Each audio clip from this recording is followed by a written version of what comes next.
Think about the last time something you said in an unguarded moment came back to hit you. You mentioned you were nervous about a work thing, and weeks later, mid-argument, there it was, used as proof you can't handle pressure. You shared some good news and somehow the air went cold. You start to wonder if you should have said anything at all. That instinct is worth listening to. Today's tool is called the information diet, and it's not about lying or hiding. It's about noticing that with a certain kind of person, the things you share aren't received as closeness. They're collected as leverage. And once you see that, you get to decide on purpose what you feed them and what you keep. The careful note up front, most people in your life have earned your openness, and you should be open with them. That's how real closeness works. This is a targeted tool for a specific pattern, someone who reliably turns what you tell them into a tool against you. As always, we're responding to a behavior, not slapping a label on a person. Here's the idea underneath it. To most people, information is connection. You tell me your worries and your wins, and we get closer. But to someone who operates through control, information is inventory. Your fears tell them which buttons to press. Your plans tell them what to interfere with. Your good news tells them what to deflate. Even your schedule tells them where the openings are. They're not listening to know you. They're listening to know how you work. So here's the one thing I want you to carry out of this video.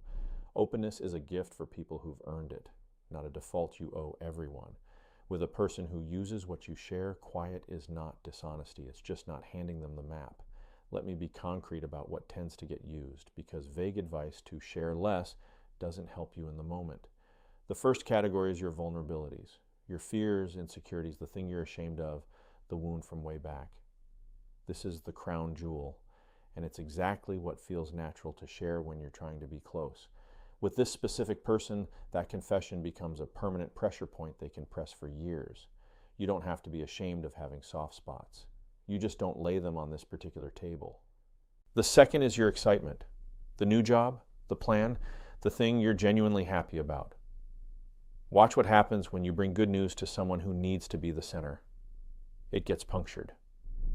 Don't get ahead of yourself, a subject change, a sudden problem of theirs that needs attention right now.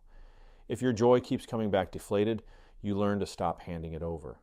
Not because joy is dangerous, but because you protect it until you're around people who can be glad with you. The third is your plans and your logistics. What you're going to do, when, with whom. To someone who wants control, that's not conversation. It's a schedule of opportunities to insert themselves, object, or rearrange. Need to know is a completely fair setting for a person who has shown you they'll use the knowing. So how do you actually do this without turning cold or robotic? A few moves. Move 1, keep it factual and finished. Answer the question, close the door. How was your weekend? It was good, quiet, true, warm, and containing nothing to grab. You're not stonewalling. You're just not writing the whole diary entry out loud. Move 2, deflect back to them. People who fish for information usually love talking about themselves, so give them the wheel.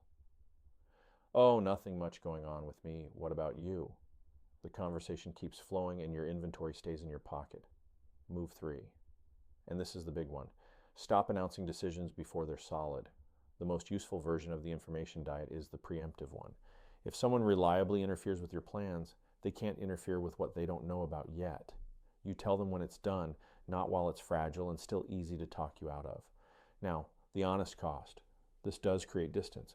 That's not a side effect. It's the mechanism. And a little grief can come with it because you may be describing a parent or a partner, someone you wish you could just be open with. Grieving that you can't be fully yourself around someone is fair and real. The information diet doesn't fix that relationship. It just stops the relationship from having quite so much to use against you while you figure out what you want to do. And notice what it tells you.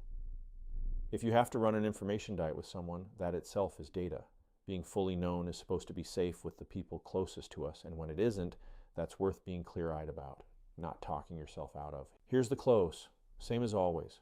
This is education, not therapy, and not a diagnosis of anyone. If you're in a relationship where sharing honestly has become genuinely unsafe, where information is used to punish or control you, that's beyond what a video can help with, and real confidential support exists.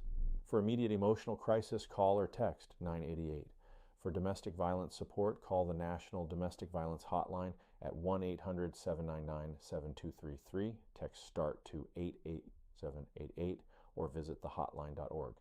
So the next time you feel that little pull to overshare with someone who's used it before, pause. You can be warm without being an open book. Save the real you for the people who've earned it. Next video, the loud silence wasp, when someone punishes you by refusing to speak at all and turns their own quiet into a weapon aimed at you. The silent treatment and how not to fall apart inside it. Subscribe so it's there when you need it.